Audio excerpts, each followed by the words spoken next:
In the rolling hills of Kentucky, where morning mist still clings to forgotten meadows, stands the crumbling remains of what was once Pleasant Hill, a Shaker community that vanished overnight in 1834.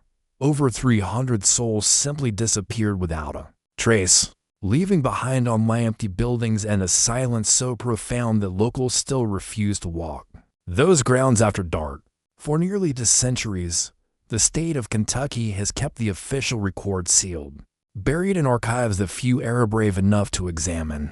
But recently uncovered testimonies from a visiting Ohio inspector reveal a truth so horrifying that it challenges everything we thought we knew about America's religious communities. What happened at Pleasant Hill wasn't just a tragedy. It was 27 years of systematic terror disguised as holy devotion. Before we uncover the dark truth that authorities tried so desperately to hide, I need to ask something of you. This channel isn't for everyone. Online for those brave enough to face the darkest corners of American history.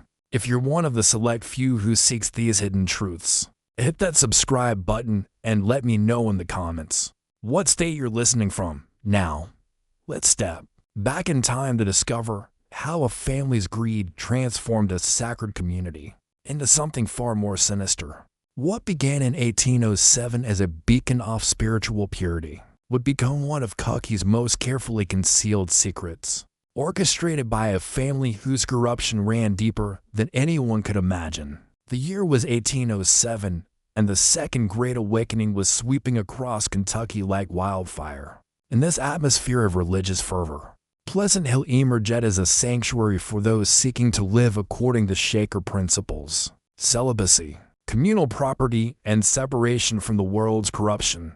The community nestled in the fertile bluegrass region near Harrisburg attracted hundreds of converts who willingly surrendered their earthly possessions for the promise of spiritual perfection.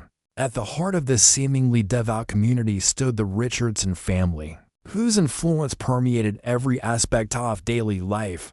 Elder Samuel Richardson, a tall man with piercing gray eyes and a voice that could command any congregation, had arrived from Ohio, claiming direct ordination from Mother and Lee's original disciples. His carefully maintained appearance, always dressed in simple but immaculate Shaker garb, and his encyclopedic knowledge of Shaker theology convinced even skeptical visitors of his authenticity. His wife, Sister Martha Richardson, had public clearanced their marriage to maintain Shaker celibacy while secretly continuing their relationship in the privacy of Samuel's expanded quarters. Martha possessed an almost supernatural ability to read people's motivations and fears, a skill she used to devastating effect in managing the community's complex social dynamics. Her soft-spoken manner and gentle smile masked calculating intelligence that rivals found both intimidating and irresistible. Their family network extended throughout the community like the roots of an ancient oak. Their eldest son, Brother Ezekiel Richardson, a broad-shouldered man with his father's commanding presence, managed the community's extensive agricultural operations. He had transformed Pleasant Hill's farming from subsistence agriculture into a commercial enterprise that supplied produce markets throughout the Ohio River Valley. His younger brother, Brother Caleb Richardson, served as the community's unofficial security chief, monitoring members' private conversations and correspondence with an efficiency that would have impressed any modern intelligence operation. Sister Rebecca Richardson, Samuel and Martha's eldest daughter, oversaw the women's dormitories and new convert orientation. At 28, she had never married and channeled what observers described as fierce maternal instincts into managing the female members of the community. Her ability to break down psychological defenses and rebel personalities according to Richardson family specifications was legendary among those who survived her spiritual counseling sessions. The youngest Richardson daughter, Sister Patience, maintained the community's official records and correspondence. Despite being only 24, she possessed a gift for forgery that allowed her to craft convincing letters in any handwriting style after studying Apperson's writing for just a few days. Her meticulous record-keeping created the documentary facade that protected the family's operations. From outside scrutiny, Samuel's brother Jeremiah Richards, controlled the community's profitable furniture workshops. A master craftsman who had learned woodworking before the family's corruption began, Jeremiah maintained the quality standards that made Pleasantville furniture sought after throughout Kentucky and beyond. His workshops employed nearly 50 community members in what appeared to be dignified craftsmanship, but functioned more like a forced labor operation. Brother Isaiah Richardson, Samuel Skisson, managed their lucrative seed business that supplied farms across 3 states.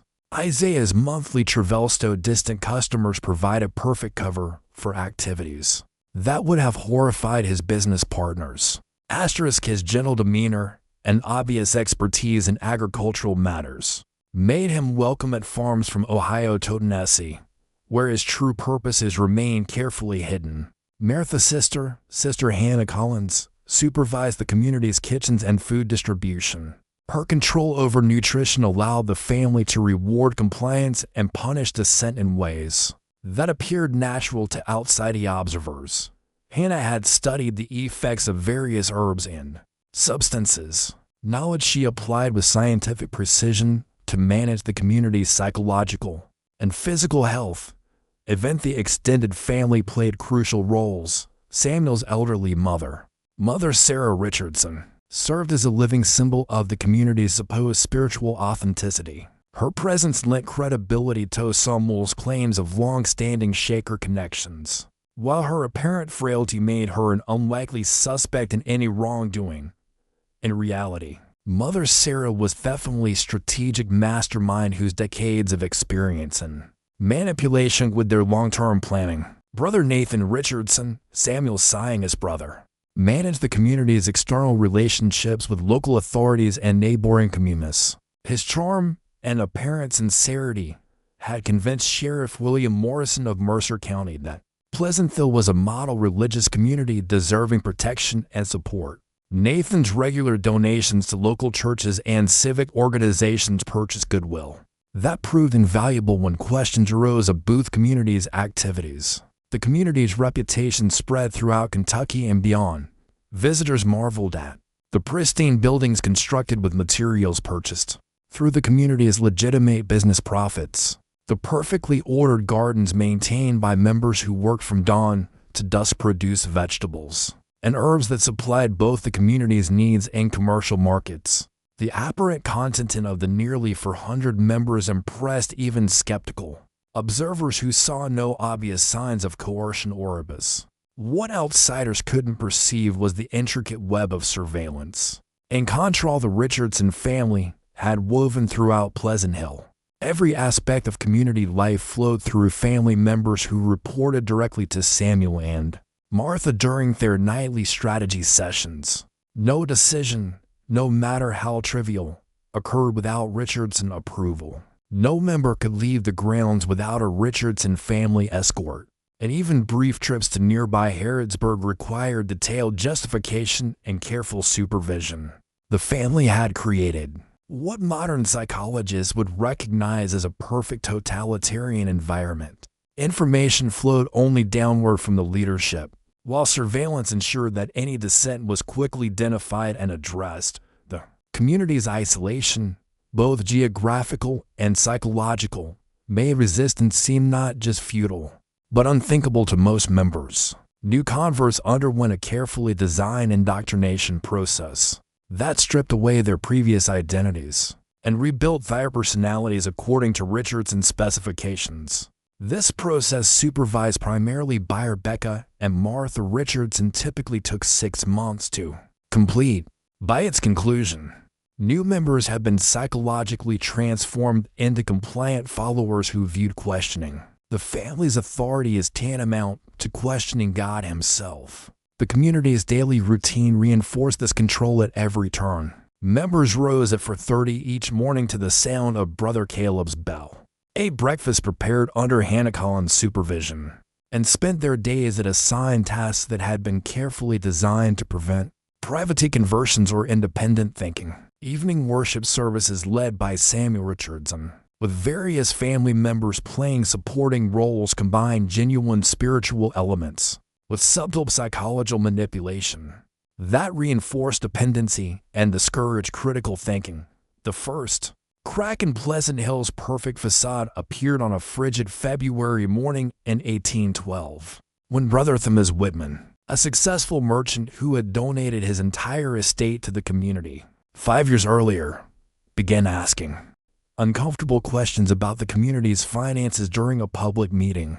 Brother Thomas had arrived at Pleasant Hill in 1807 as one of the community's surliest and most generous converts, a widower in his 50s whose children had died in a cholera outbreak.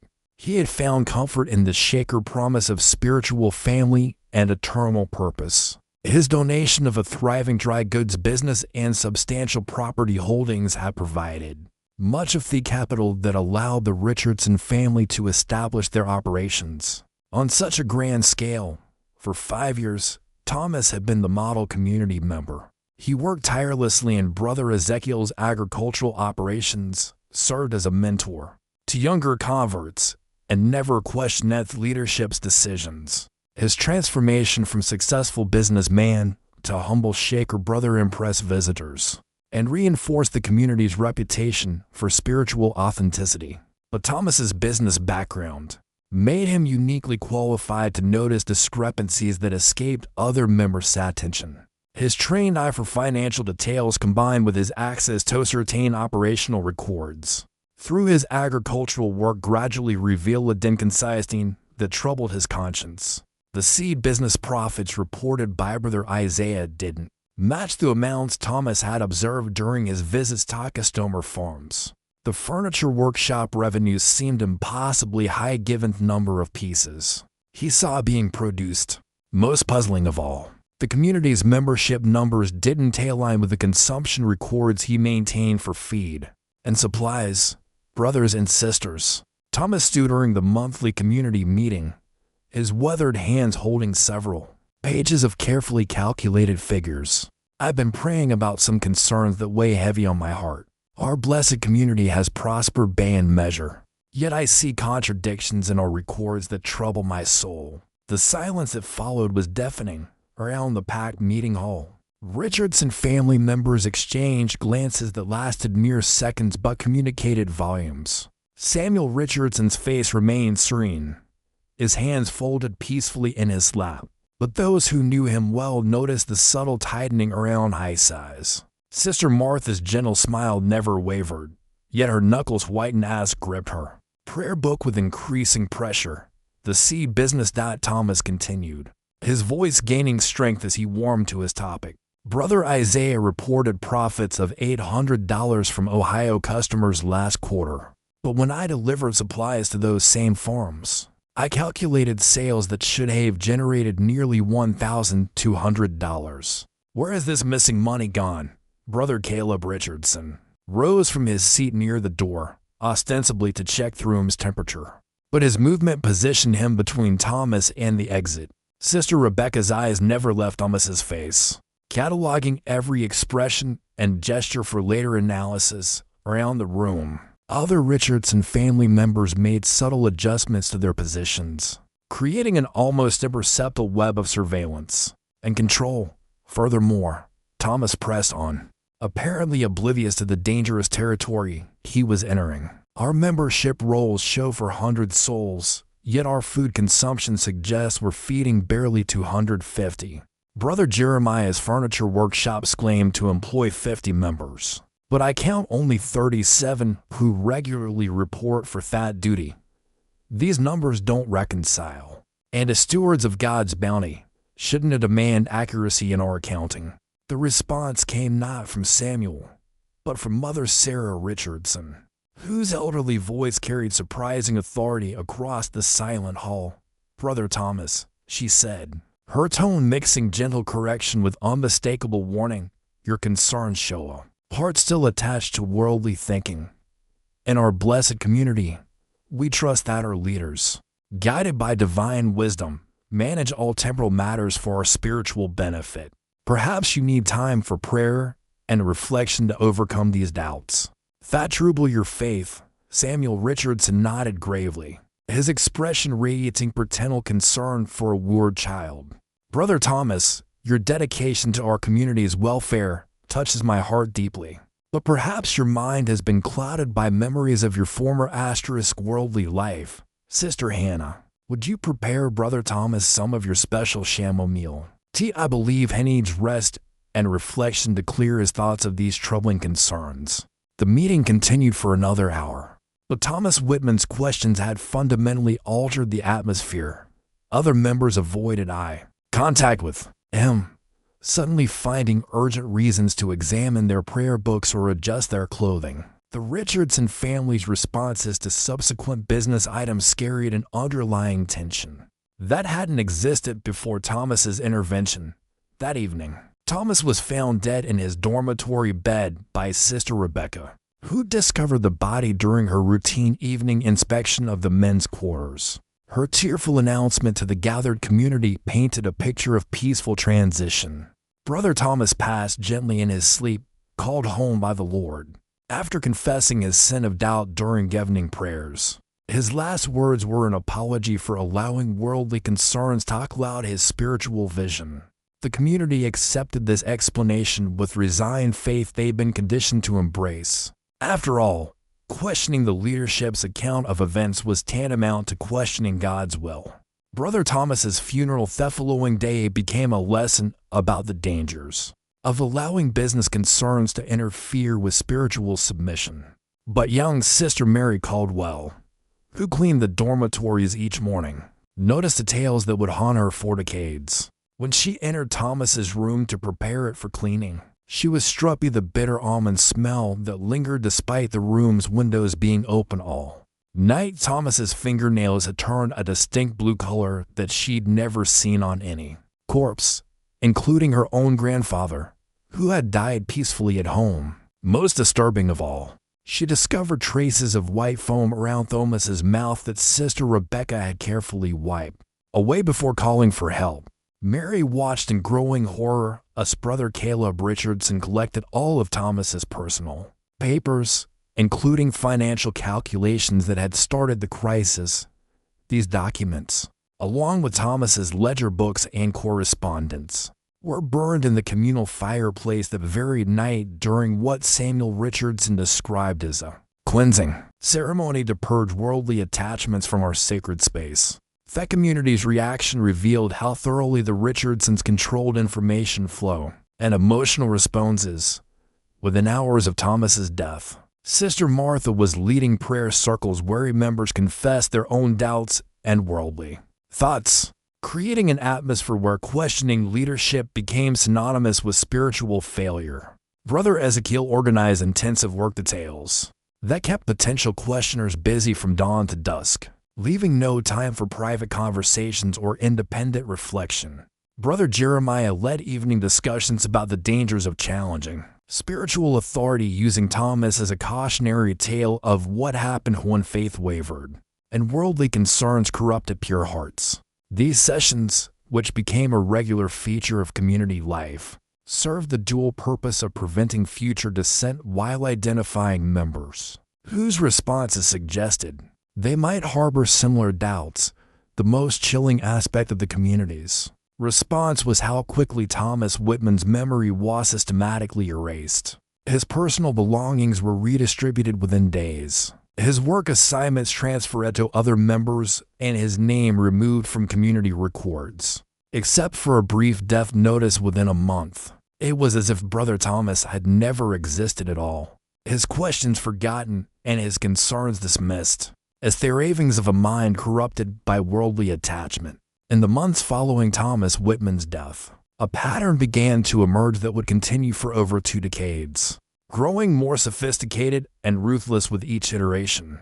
Members who asked probing questions about finances, who expressed desire to visit family outside the community, or who showed signs of wanting to leave Pleasant Hill, began experiencing what the Richardsons termed spiritual crisis, requiring special intervention. Brother Jeremiah Richardson developed what became known as the retreat system for handling dissent. When Samina questioned community practices or showed signs of independence, they would be assigned to special prayer and fasting.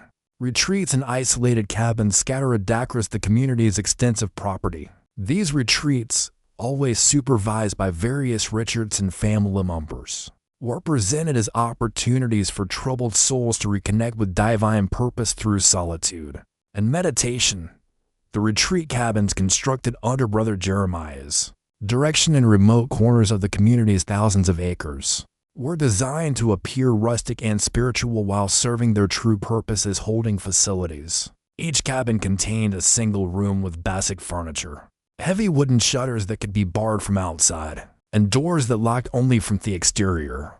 The cabin's isolated locations connected to the main community only by narrow paths through dense woods ensured that any sounds from within would never reach other members. Brother Caleb Richardson managed the logistics of identifying retreat candidates. His network of informants throughout the community reported private conversations, observed relations, and monitored correspondence for signs of disloyalty or independent thinking. His methods were so subtle that most members never realized they were being watched, attributing chance encounters with Caleb to coincidence rather than systematic surveillance.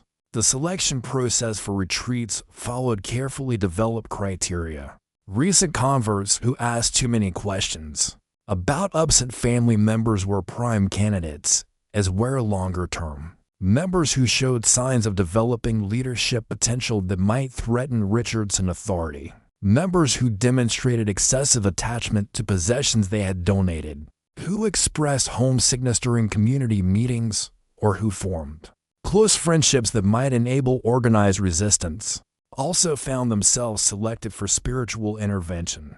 Sister Hannah Collins managed the community's correspondence with remarkable sophistication, ensuring that worried family members receive carefully crafted letters explaining their loved ones' sudden departures or deaths. Her penmanship was flawless, and she had studied each member's writing style with scientific precision, enabling her to forge convincing final letters that would satisfy distant relatives. For years to come, Hannah's forgery operation required extensive preparation and planning. She maintained detailed files on each community member's background, including samples of their handwriting, information about distant relatives, and knowledge of their pre-conversion lives that could be referenced in false correspondence when someone was selected for elimination. Hannah would prepare multiple letters to be sent over several months, creating the illusion of an ongoing correspondence that gradually explained the person's absence.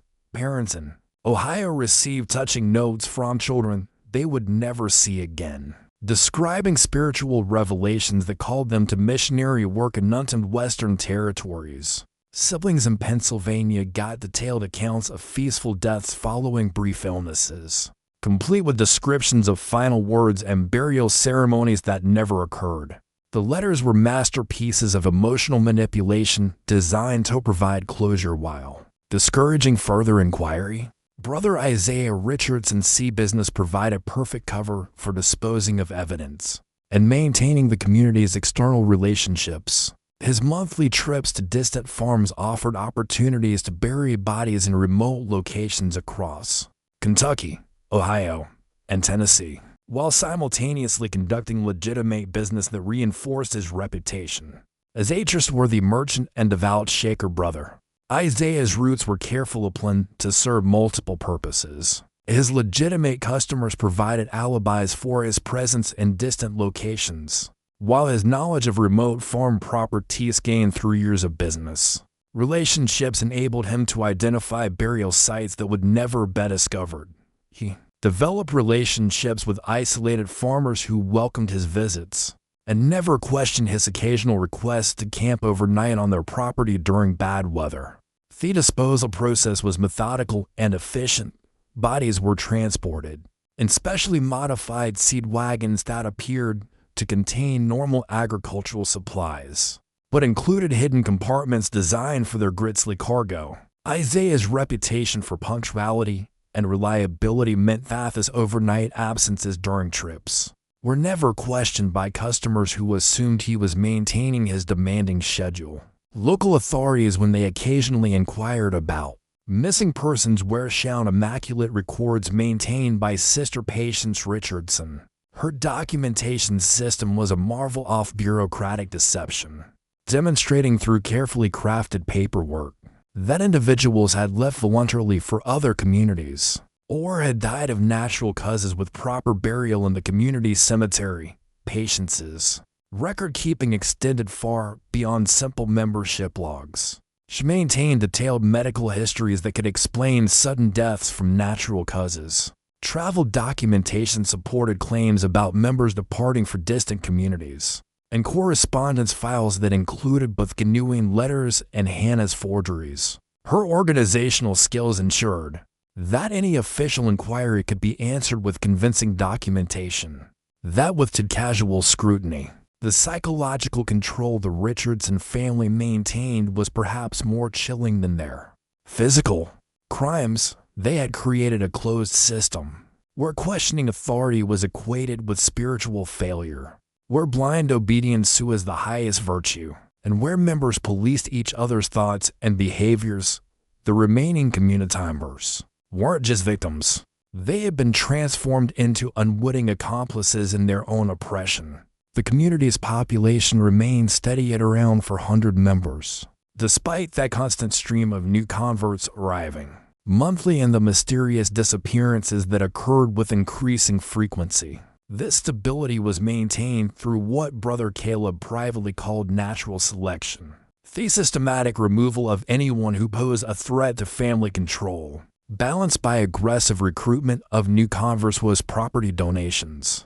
Financed the operation's expansion. New arrivals were carefully screened by the Richardson women, who had developed sophisticated methods for identifying potential troublemakers before they could influence other members. Sister Rebecca's intake interviews conducted under the guise of spiritual counseling actually served to assess each convert's psychological profile, family connections, and potential value to the community. Those deemed dangerous were marked for early elimination, while valuable converts underwent intensive indoctrination, designed to strip away their previous identities. The indoctrination process, refined over years of practice, combined genuine spiritual elements with systematic psychological abuse that created trauma bonds between victims and their abusers. New converts were isolated from contact with the outside world while being subjected to alternating periods of intense attention and deliberate neglect that broke down their psychological defenses and made them desperate for approval from community leaders. By 1825, Pleasant Hill operated like a well-oiled machine of exploitation, its various components working together with mechanical precision that would have impressed any efficiency expert. The Richardson family had refined their methods over 18 years of practice, transforming what had begun as opportunistic crimes into a sophisticated criminal enterprise that generated enormous profits while maintaining an impeccable public reputation.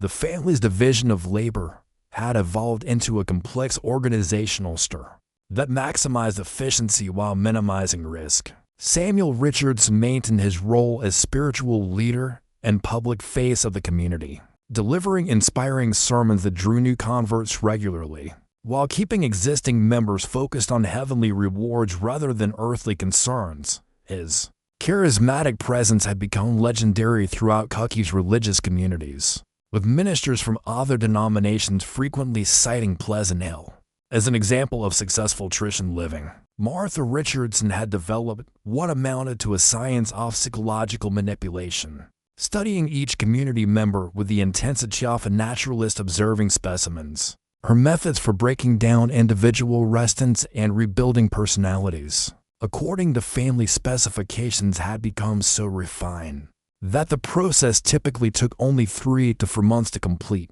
She maintained detailed psychological profiles on every member, updating them regularly based on observations from her network of female relatives and informants.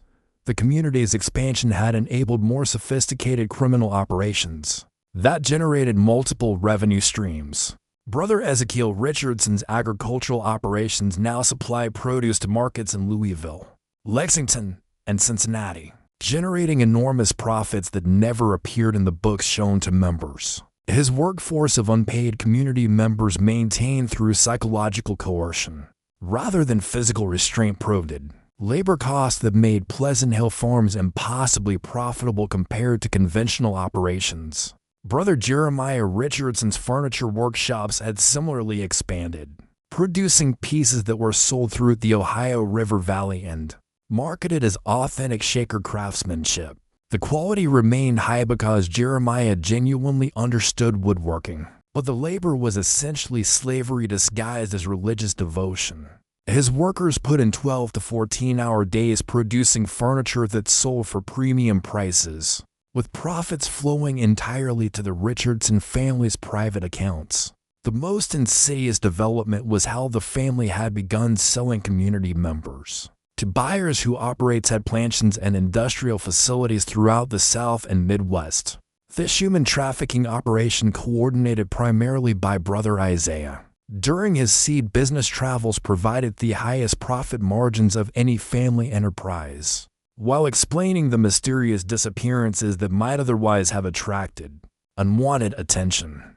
The selection process for trafficking victims followed coldly calculated criteria. Younger members with valuable skills but dangerous independent tendies were prime candidates, as were individuals whose family connections made their continued presence at Pleasant Hill potentially problematic. The buyers who believed they were purchasing indentured servants rather than free citizens paid substantial sums for workers who came with fabricated documentation proving their voluntary servitude.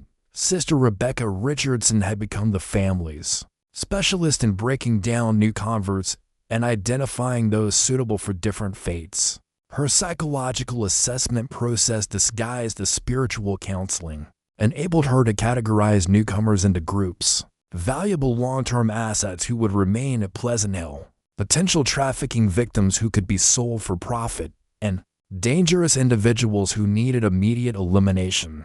Rebecca's methods combined genuine spiritual guidance with systematic abuse that created powerful trauma bonds between victims and their abusers. She had studied the conversion experience of legitimate Shaker communities, then perverted these techniques to serve the family's criminal purposes. Her sessions left converts psychologically dependent on her approval while stripping away their connections to previous identities and relationships. The community's isolation had become both geographical and psychological, with members existing in a closed information environment where the Richardson family controlled every source of knowledge and interpretation.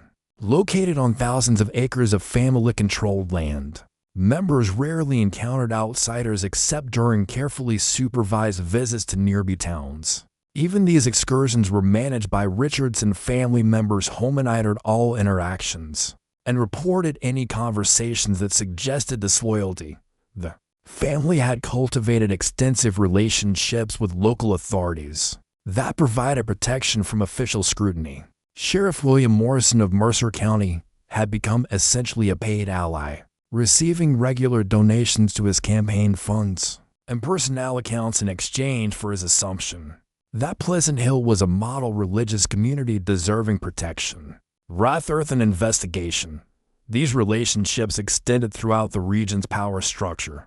Brother Nathan Richardson's charm offensive had won allies among local merchants, politicians, and religious leaders who viewed Pleasant Hill as a valuable economic and spiritual asset to their communities. The community's legitimate business operations provided substantial tax revenue and employment opportunities that made local officials reluctant to investigate rumors or complaints. The psychological control mechanisms had evolved to include elaborate rituals and ceremonies that reinforced member dependency while identifying potential dissident. Samuel Richardson's worship services combined authentic Shaker elements with subtle psychological manipulation that created altered states of consciousness where critical thinking became impossible. These services often lasted for hours, leaving participants emotionally drained and psychologically vulnerable to suggestion. Evening confession sessions led by various Richardson family members served multiple purposes. Beyond spiritual guidance, they provided opportunities to identify members harboring doubts or resentments, created public pressure for conformity through shame and guilt, An asterisk enabled the family to gather intelligence about private conversations and relationships that might threaten their control. The confession process had become increasingly elaborate, with different family members specializing in extracting specific types of information. Sister Rebecca focused on relationships and emotional attachments that might enable resistance, while Brother Caleb concentrated on practical concerns like escape plans or contact with outside authorities. Sister Hannah monitored confessions for information about family members outside of community who might become problematic if they begin asking questions. Mother Sarah Richardson, despite her apparent frailty, had emerged as the family strategic mastermind whose decades of experience in manipulation with their long-term planning. Her ability to appear harmless while orchestrating complex criminal operations had become legendary among family members, who referred to her privately as the General. In recognition of her tactical brilliance, Sarah's influence extended to every aspect of the operation, from the selection of new territories for expansion to the development of new techniques for psychological control. Her understanding of human nature, gained throughout 70 years of observing and manipulating others, enabled her to predict how individuals would respond to various pressures and rewards. Her strategic vision had transformed the family's criminal enterprise from opportunistic theft into a sustainable business model that could theoretically continue indefinitely. The expansion of their operations had required increasingly sophisticated methods for maintaining security and preventing exposure. The family had developed elaborate telecommunications systems that enabled coordination across their various enterprises, while minimizing the risk of interception by hostile parties.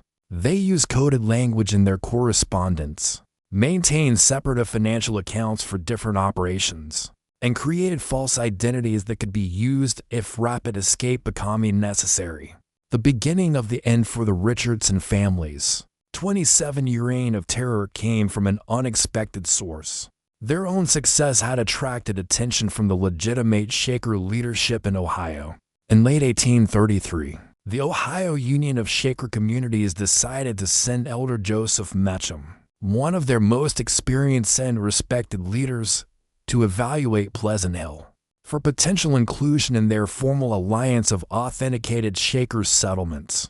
Elder Mecham was not the typical visitor the Richardsons were accustomed to managing. A genuine disciple of Mother and Lee's teachings, who had spent 40 years in Shaker communities across New York, Ohio, and Pennsylvania. He possessed an intimate knowledge of proper Shaker practices, record-keeping, and community structure that made him nearly impossible to deceive. His mission was to verify that Pleasant Hill truly followed authentic Shaker principles, recommending them for official recognition and inclusion in the union's collective decision-making processes. The evaluation request had come after years of glowing reports about Pleasant Hill's spiritual achievements and economic success. The Ohio leadership had been impressed by accounts of the community's growth, their reputation for quality craftsmanship, and their apparent success in maintaining celibacy and communal property arrangements over more than 2 decades. The decision to send Mecham represented both an honor and a potentially devastating threat to the Richardson family's carefully constructed facade. Samuel Richardson initially welcomed the evaluation with apparent enthusiasm, confident that his family's carefully constructed facade would fool another religious leader. After all, they had successfully deceived hundreds of visitors over the years, including ministers from other denominations who had left Pleasant Hill. Convinced of its spiritual authenticity, the family's experience in managing inspections had given them confidence that they could control the process and manipulate Mecham's conclusions. But Mecham's first request immediately raised alarm bells throughout the Richardson network. Unlike previous visitors who were content with guided tours and carefully staged demonstrations of community life, Mecham wanted to examine financial records going back to the community's founding. In 1807, he insisted on speaking privately with randomly selected members without charts and family supervision or preparation. Most troubling of all, He brought his own accounting ledgers and expected to reconcile Pleasant Hill's reported membership numbers with their consumption records, work output, and correspondence logs. The scope of Mickham's investigation became clear. During his first meeting with Samuel Richardson, conducted in the community's main meeting hall before an audience of senior members, Brother Samuel McChetcham said in his quiet but authoritative voice, "The Ohio Union has developed standardized procedures for evaluating potential member communities. We'll need to review your membership rolls, financial records, correspondence files, and burial registers for the past 5 years. We'll also need to conduct private interviews with at least 50 members, selected through random drawing." Samuel's response revealed the first crack in his usually perfect composure. "Elder Mitchum, we are honored by your visit and eager to demonstrate our commitment to Mother Ann's teachings. However, our record-keeping follows Kentucky practices that may differ from Ohio standards. Perhaps we could arrange a more informal evaluation that better reflects our unique circumstances." Mickham's expression remained pleasant but firm. "I appreciate your reaching out inside Darren's, Brother Samuel, but the union standards apply equally to all communities regardless of location. Authentic Shaker practices are universal, not subject to regional variation. We'll begin with the membership rolls and burial registers tomorrow morning."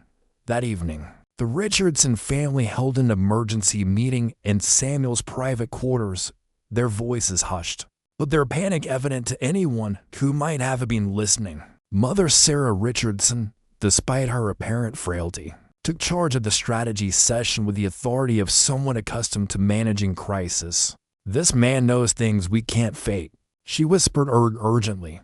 "He's asking for documentation we can't provide without exposing everything. We need to delay, deflect, and if necessary, eliminate the threat before he completes his investigation."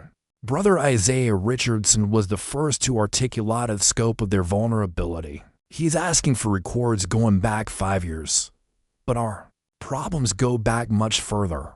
The membership numbers alone will expose us. Our books show for 100 members, but we've got maybe 150 actually living here. The burial registers are even worse. We've got graves for people who supposedly left for other communities." Sister Hannah Collins added another terrifying dimension to their predicament. "He's already identified inconsistency in the correspondence I've been maintaining with other communities. He knows Shaker writing conventions I never learned. And he's asking questions about Mother Lee's teachings that our people can't answer, because they were never properly instructed." The family's initial attempts to delay and deflect Mitcham's investigation only intensified his suspicions and strengthened his resolve to uncover the truth. When they claimed certain records were stored in a building that had been damaged by recent storms, he pointed out that none of the buildings showed signs of weather damage. When they suggested interviewing specific members who could vouch for community practices, he insisted on selecting interview subjects himself through a random drawing from a complete membership list. Brother Caleb Richardson's surveillance network, so effective at monitoring community members, proved useless against an investigator who understood the importance of maintaining operational security. Mickham varied his routines, conducted interviews in different locations, and seemed to possess an intuitive awareness of when he was being watched. His questions during member interviews revealed a depth of knowledge about authentic Shaker practices that made it impossible to maintain their deceptions. Most dangerously, some of the community's surviving members began responding to Mitcham's genuine spiritual presence in ways that terrified the Richardson family. Sister Mary Caldwell, who had witnessed Brother Thomas Whitman's suspicious death over 20 years earlier, found herself drawn to Mitcham Sobia's authenticity and began sharing her long-suppressed observations about members who had mysteriously disappeared.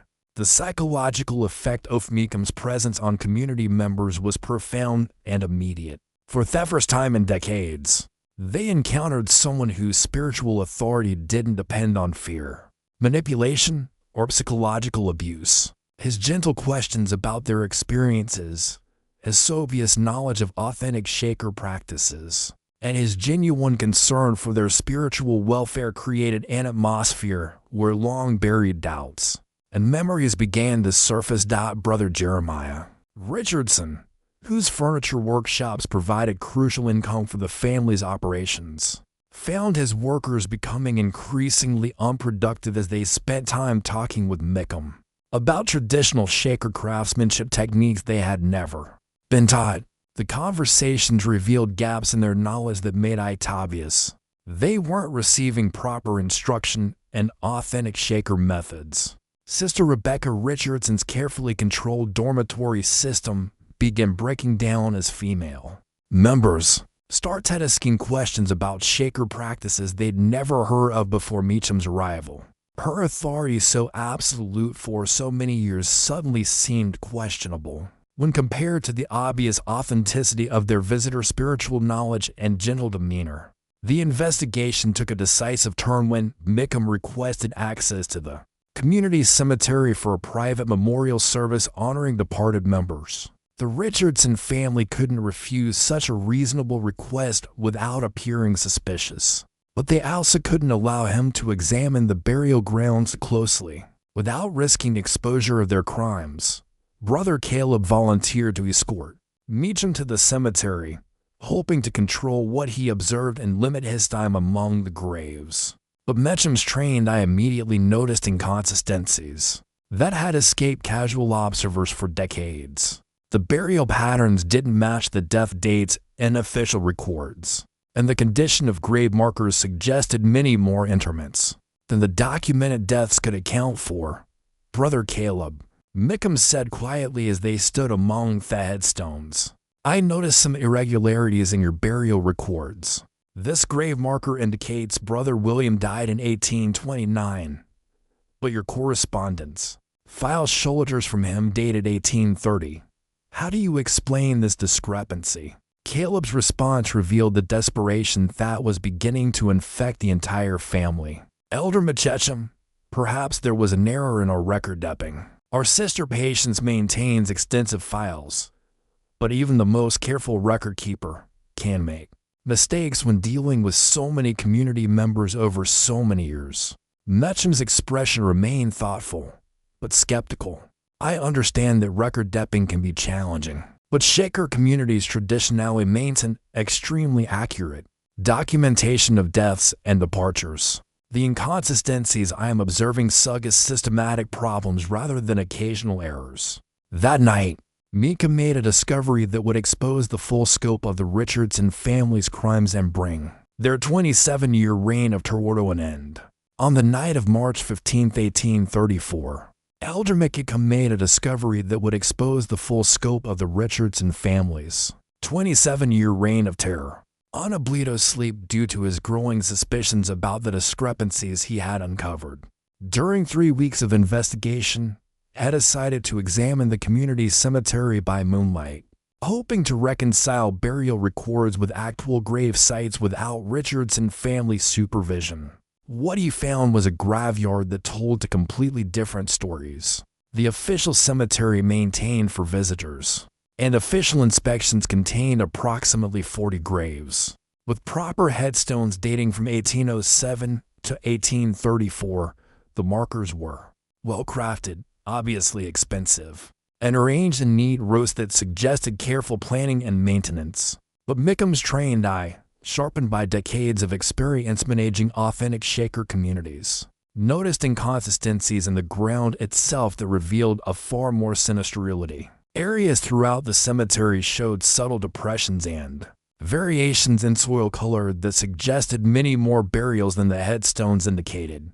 The earth in these unmarked sections had been disturbed and allowed to settle, forming barely perceptible indentations that would escape casual observation, but were obvious to someone who understood how burial grounds evolved over time. The vegetation patterns also revealed the truth. Certain areas supported different plant growth than others, indicating soil that had been repeatedly disturbed and replaced. More chilling still, when he examined the dated graves more carefully, Meacham realized that many of the supposed death dates corresponded exactly with his list of members who had allegedly left Pleasant Hill to found new communities or visit distant relatives. The timeline was impossible. How could someone die and be buried at Pleasant Hill on the same day? They were reported to have departed for Ohio or Tennessee. A systematic examination of each grave marker revealed a pattern of deception so elaborate that it demonstrated years of careful planning. Members who had supposedly died of natural causes were buried next to those who had allegedly left for missionary work in the Sanctuaries. The dates formed a chronicle of systematic elimination that coincided perfectly with moments when community faced potential exposure or internal resistance. Meacham's investigation was interrupted by Sister Mary Caldwell, who had been watching from her dormitory window and recognized an opportunity to finally reveal the truth she had carried for over 20 years.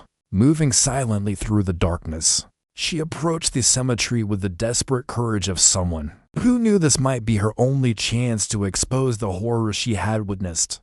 Elder Meacham, she whispered urgently as she approached his lantern-lit figure among the gravestones. God has sent you to reveal the truth we've been too terrified to speak. What you are seeing here is only a small part of what the Richardson family has done to this community. In a conversation contact in hushed tones among the silent graves, Mary revealed the horrifying truth she had carried in terrified silence for decades. I've seen them bury people in the middle of the night, she said, her voice shaking with suppressed terror and long-awaited relief. The Richardson family, they didn't just control this community. They've been systematically murdering anyone who threatens their power or questions their authority. Mary's testimony, delivered in broken whispers as they crouched between headstones to avoid detection, painted a picture of systematic elimination that went far beyond occasional murders. To maintain control, the Richardson family had created what amounted to a death camp disguised as a religious community or members who questioned finances, expressed homesickness, showed leadership potential, or simply knew too much about the family's activities were methodically eliminated. Sister Hannah Collins keeps poisons in the kitchen stores, Mary revealed, her words tumbling out with the urgency of someone finally able to speak truth. After years of enforced silence, I've seen her preparing special meals for people who were asking too many questions. Brother Thomas Whitman wasn't the first. He was just the first time I was brave enough to really look at what was happening. The scope of the family's criminal network became clear as Mary continued her desperate confession. Brother Caleb Richardson knows which members plan to leave before they even tell anyone. He reads their private letters and listens at dormitory doors. He has a list of people he calls problems and they disappear within days of being identified. And Brother Jeremiah, she continued, glancing nervously toward the main buildings to ensure they weren't being observed. He's the one who disposes of the bodies. He has burial sites all across Kentucky, places where he buries people during his furniture delivery trips. I've seen him loading covered wagons at night, and I've seen him return with empty wagons and dirt under his fingernails. The most horrifying revelate was the scope of the family's operations beyond simple murder. Mary described a human trafficking network that sold the community's younger, healthier members to plantation owners and industrial operations as indentured servants. They don't kill of riot, she explained. The young ones, the strong ones, they sell them. Brother Isaiah's sea business is just a cover. He's actually delivering people to buyers throughout the South. Elder Meacham realized that Pleasant Hill wasn't a corrupted Shaker community. It was a criminal enterprise that had never been legitimately Shaker at all. Mary's knowledge of the community's early history revealed that the Richardson family had likely murdered the original Shaker leaders who established the settlement, then assumed their identities to inherit a ready-made community of trusting, obedient followers. The real Elder Samuel died in 1808, Mary whispered, just 1 year after the community was founded. I was just a girl then, but I remember him being different, gentler, more concerned with our spiritual welfare than with profits and control. The man who calls himself Samuel Richardson now is someone else entirely. The implications of Mary's revelations hit Mecham with devastating force. Not only had the Richardson family been committing mass murder for over 25 years, but they had done so while systematically destroying the authentic Shaker community that had originally been established at Pleasant Hill. They had perverted genuine spiritual seeking into a tool for exploitation and murder, using people's deepest religious longings as weapons against them. As dawn approached, Mecham faced a terrible choice that would determine the fate of the nearly 250 community members who remained alive. If he confronted the Richardson family directly with his knowledge, he would almost certainly become their next victim, and his death would eliminate the only outside witness to their crimes. But if he left Pleasant Hill to seek outside help, the family might eliminate all the remaining witnesses before authorities called intervene. The weight of nearly 300 lives lost, and 250 souls still trapped in this nightmare pressed upon him. As he knelt among the silent graves, Mary Caldwell waited beside him, her fate now linked to his decisions, asterisk around them. The cemetery held its secrets in the pre-dawn darkness, bearing witness to decades of systematic murder. Disguised as religious devotion, Mecham's decision would determine whether the Richardson family's reign of terror continued, or whether justice would finally come to Pleasant Hill after 27 years of carefully concealed horror. Elder Mecham's decision to flee Pleasant Hill in the pre-dawn hours of March 16, 1834, carrying Mary Caldwell with him as a witness, set in motion the events that would finally bring justice to the Richardson family's victims.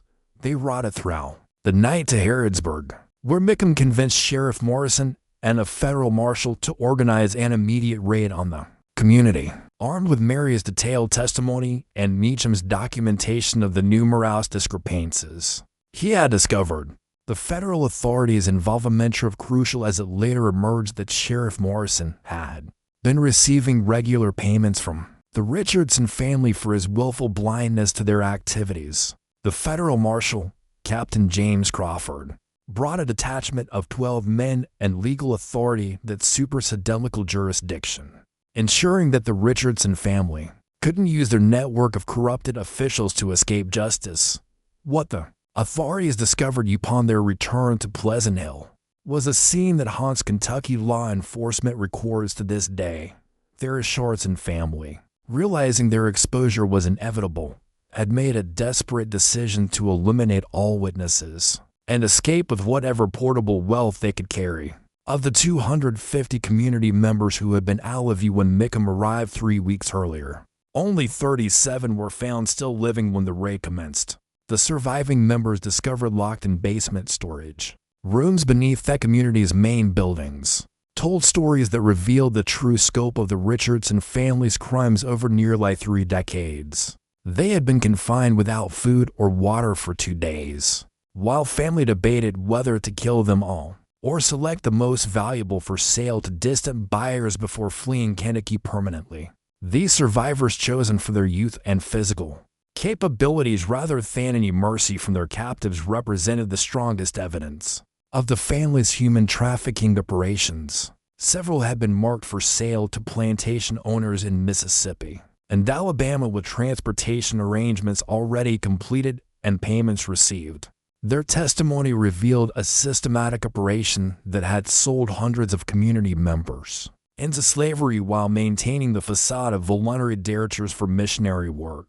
The physical evidence discovered during the raid supported every horrific detail of the survivors' testimonies. Hidden burial sites were found throughout the community's extensive property, containing remains that showed signs of poisoning, strangulation, and blunt force trauma. The burial sites were methodically organized with detailed maps found in Brother Jeremiah Richardson's workshop, indicating the location of every hidden grave. Searchers discovered over 150 unmarked graves scattered across the community's thousands of acres, many containing multiple bodies that had been disposed of during the same time periods.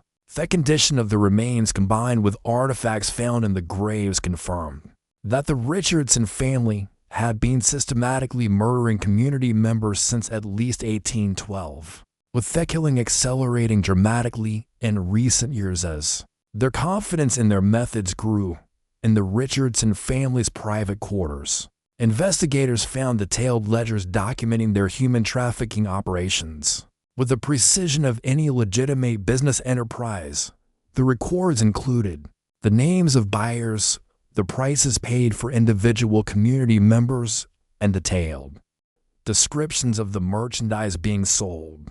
The trafficking operation had generated over $40,000 in profits over the past decade, far exceeding the income from their legitimate business activities.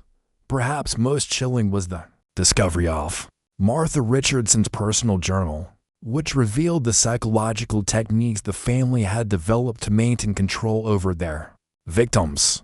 The journal, written over 15 years, documented systemic experiments in human manipulation that would have impressed modern psychologists with their sophistication and ruthlessness. Martha's writings showed no remorse for hundreds of lives destroyed by her family's activities.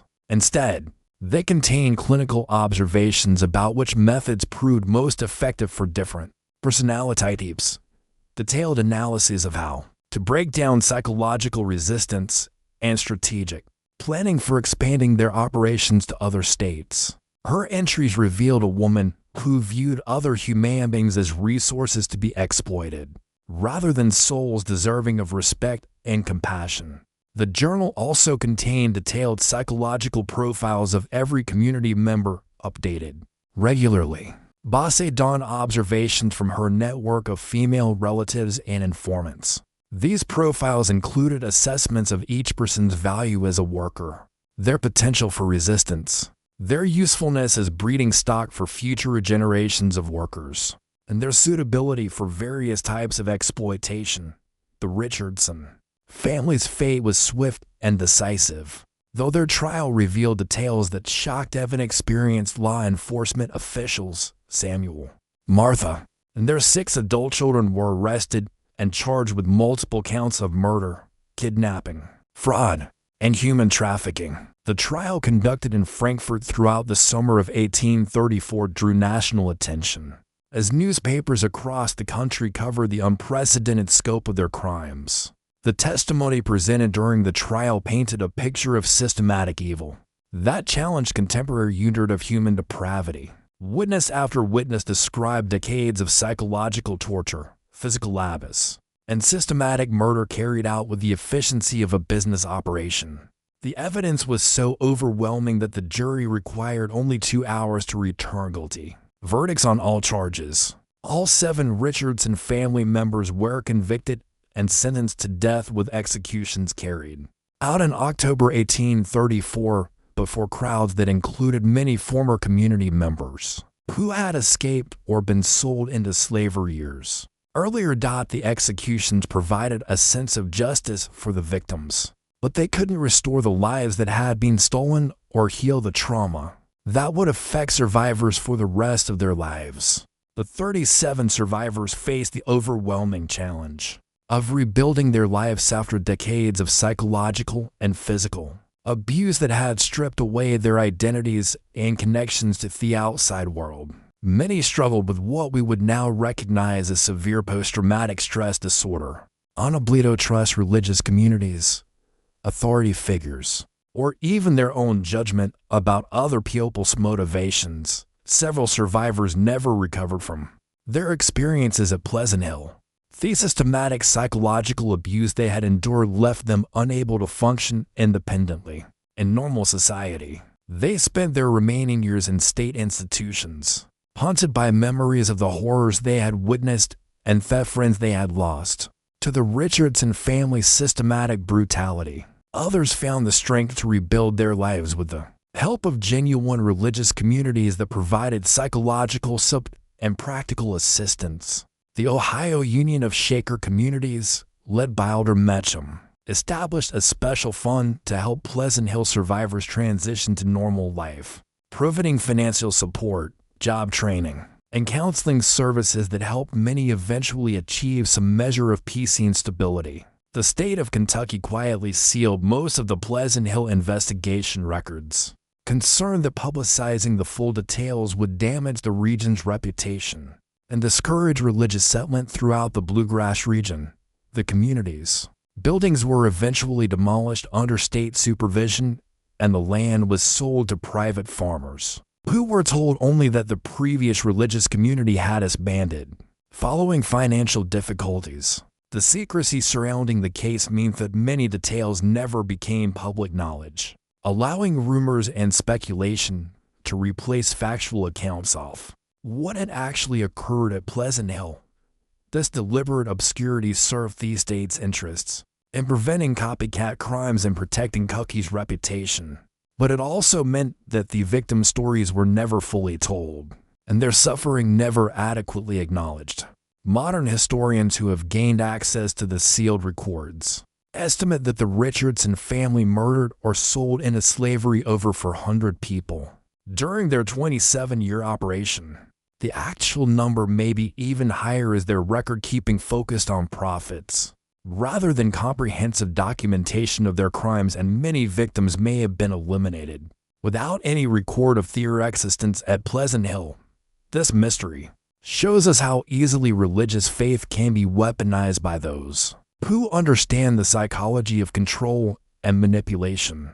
The Richardson family was succeed for nearly 3 decades because they exploited people's deepest spiritual longings, transforming the desire for divine connection into a tool of oppression and murder. Their success depended on the isolation they created around their victims, cutting them off from outside support and making arresting seem impossible rather than merely difficult. The Pleasant Hill tragedy reminds us that evil often disguises itself as virtue, using the language of spirituality and community to mask the most brutal exploitation. The Richardson family's ability to maintain their facade for so many years demonstrates the importance of maintaining continuities between religious communities and the broader society, ensuring that isolation never becomes so complete that abuse can flourish undetected. What do you think of this story? Do you believe everything was revealed? Or might there be even darker secrets buried in Kentucky's sealed archives? The state's decision to keep most records classified suggests that the full scope of the Richardson family's crimes may never be completely understood. Leave your comment below and share your theories about what other horrors might still be hidden in those forbidden files. If you enjoyed this tale and want more horror stories like this, subscribe, hit the notification bell, and share with someone who loves mysteries. See you in the next video.